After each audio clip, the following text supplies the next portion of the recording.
ابتدا ہے رب جلیل کے بابرکت نام سے جو دلوں کے بھید خوب جانتا ہے۔ دیکھتی آنکھوں سنتے کانوں صابری میاں کا سلام پہنچے۔ ناظرین کرام، مدینہ منورہ کے گرد و نواح میں ایک ڈیرے پر ایک عورت فوت ہوئی تو دوسری اسے غسل دینے لگی۔ جو غسل دے رہی تھی، جب اس کا ہاتھ مری ہوئی عورت کی ران پر پہنچا تو اس کی زبان سے نکل گیا، میری بہنوں، یہ جو عورت آج مر گئی ہے، اس کے فلاں آدمی کے ساتھ خراب تعلقات تھے۔ غسل دینے والے عورت نے جب یہ کہا تو قدرت کی طرف سے گرفت آ گئی، اس کا ہاتھ ران پر چمٹ گیا، جتنا کھینچتی وہ جدا نہیں ہوتا۔ زور لگاتی ہے مگر ران ساتھ ہی آتی ہے۔ دیر لگ گئی، میت کے ورثاء کہنے لگے، بی بی جلدی غسل دو، شام ہونے والی ہے، ہم کو نماز جنازہ پڑھ کر اس کو دفنانا بھی ہے۔ وہ کہنے لگی کہ میں تو تمہاری میت کو چھوڑتی ہوں مگر وہ مجھے نہیں چھوڑ رہی۔ رات پڑ گئی مگر ہاتھ یوں ہی چمٹا رہا۔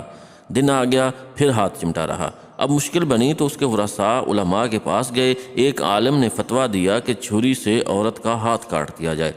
غسل دینے والی عورت کے ورثاء کہنے لگے، ہم تو اپنی عورت کو معذور کرانا نہیں چاہتے، ہم اس کا ہاتھ نہیں کاٹنے دیں گے۔ ایک اور عالم کے پاس گئے تو انہوں نے کہا کہ مری ہوئی عورت کا گوشت کاٹ دیا جائے، مگر اس کے ورثاء نے کہا کہ ہم اپنی میت خراب نہیں کرنا چاہتے۔ 3 دن اور 3 رات اسی طرح گزر گئے۔ گرمی بھی تھی، دھوپ بھی تھی، بدبو پڑنے لگی۔ گرد و نواح کے کئی دیہاتوں تک خبر پہنچ گئی۔ انہوں نے سوچا کہ یہاں مسئلہ کوئی حل نہیں کر سکتا، چلو مدینہ منورہ۔ وہاں حضرت امام مالک رحمۃ اللہ علیہ اس وقت قاضی القضاء کی حیثیت میں تھے۔ وہ حضرت امام مالک رحمۃ اللہ علیہ کی خدمت میں حاضر ہو کر کہنے لگے، حضرت، ایک عورت مر گئی، دوسری عورت اسے غسل دے رہی تھی کہ اس عورت کا ہاتھ مری ہوئی عورت کی ران کے ساتھ چمٹ گیا، چھوٹتا ہی نہیں، 3 دن ہو گئے، اب کیا کیا جائے؟ امام مالک رحمۃ اللہ علیہ نے فرمایا، مجھے وہاں لے چلو۔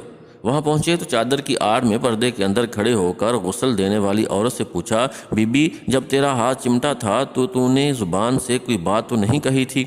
وہ کہنے لگی، میں نے صرف اتنا کہا تھا کہ یہ جو عورت مری ہے اس کے فلاں مرد کے ساتھ ناجائز تعلقات تھے۔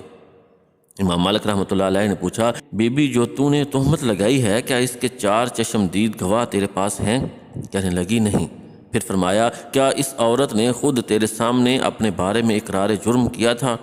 کہنے لگی، نہیں۔ تو امام مالک رحمۃ اللہ علیہ نے فرمایا کہ پھر تو نے کیوں تہمت لگائی؟ اس نے کہا کہ میں نے اس لیے کہہ دیا تھا کہ وہ گھڑا اٹھا کر اس کے دروازے سے گزر رہی تھی۔ یہ سن کر امام مالک رحمۃ اللہ علیہ نے وہیں کھڑے ہو کر قرآن مجید میں نظر ڈالی، پھر فرمانے لگے، قرآن پاک میں آتا ہے، وَالَّذِينَ يَرْمُونَ الْمُحْصَنَاتِ ثُمَّ لَمْ يَأْتُوا بِأَرْبَعَةِ شُهَدَاءَ فَاجْلِدُوهُمْ 80 جلدہ۔ جو عورتوں پر ناجائز تہمت لگا دیتے ہیں پھر ان کے پاس 4 گواہ نہیں ہوتے تو ان کی سزا ہے کہ ان کو 80 کوڑے مارے جائیں۔ چنانچہ امام مالک رحمۃ اللہ علیہ نے فیصلہ سنایا کہ تو نے ایک مردہ عورت پر تہمت لگائی، تیرے پاس کوئی گواہ نہیں تھا، میں وقت کا قاضی القضاء حکم دیتا ہوں، جلادو، اسے مارنا شروع کر دو۔ جلادوں نے اسے مارنا شروع کر دیا۔ وہ کوڑے مارے جا رہے ہیں، 70 کوڑے مارے مگر ہاتھ یوں ہی چمٹا رہا۔ 75 کوڑے مارے گئے مگر ہاتھ پھر بھی یوں ہی چمٹا رہا۔ 79 کوڑے مارے تو ہاتھ پھر بھی نہ چھوٹا۔ جب 80واں کوڑا لگا تو اس کا ہاتھ خود بخود چھوٹ کر جدا ہو گیا۔